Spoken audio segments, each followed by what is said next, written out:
আমি bowling del স্টেনকে follow করি আর এমনি সাকিব আল হাসানকে। আজকে তো সামনে থেকে একটু জোরে বলি না, একটু সামনে। এখান থেকে আসলে ট্রফি জেতানো সম্ভব?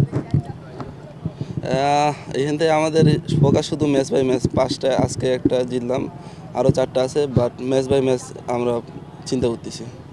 গ্রুপ পর্বে আসলে লাস্ট ম্যাচটা আসলে আপনারা হেরে গেলেন, কি মনে হয় আসলে ওটি পার্থক্যটা করে দিবে কিনা টুর্নামেন্ট শেষে?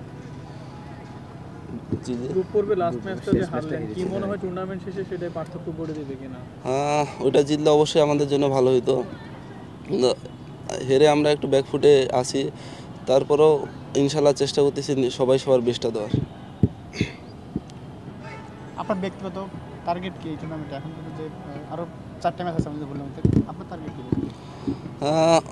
আমি যেহেতু অলরাউন্ডার, আমার শুধু দুইটা না 3টা সাইডে আছে ফিল্ডিংয়েও, তো সব ডিপার্টমেন্টে যখন যেটা ডিমান্ড, ওই ডিমান্ড অনুযায়ী খেলার চেষ্টা করবো ইনশাল্লাহ।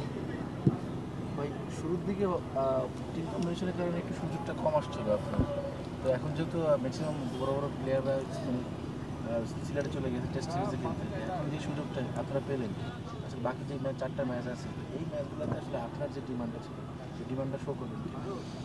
ইনশাল্লাহ চেষ্টা করব। সুযোগের জন্য অপেক্ষা করতেছিলাম, ওইভাবে নিজেকে রেডি করতেছিলাম মেন্টালিভাবে, তো ইনশাল্লাহ চেষ্টা করব ম্যাচ বাই ম্যাচ ভালো করার। এনসিএল টি20 হলো, এখানে দুর্দান্ত বোলিংটা করেছেন, সো এত ভালো করার পরে এখানে আসলে দলে ভালো ভালো তারকা পেসার থাকার কারণে সুযোগটা পান নাই। সো এই সময়টা আসলে কি হতাশ ছিলেন বা মেন্টালি নিজেকে কীভাবে? না, মেন্টালিভাবে হতাশ ছিলাম না, নিজেকে ওইভাবে রেডি করতেছিলাম যখন সুযোগ পাবো। এই টিমগুলোতে হয় কি, সুযোগ কম আসে, সুযোগগুলো কাজে লাগাইতে হয়, তো ওইভাবে নিজেকে রেডি করতেছিলাম। Thank you. Thank you.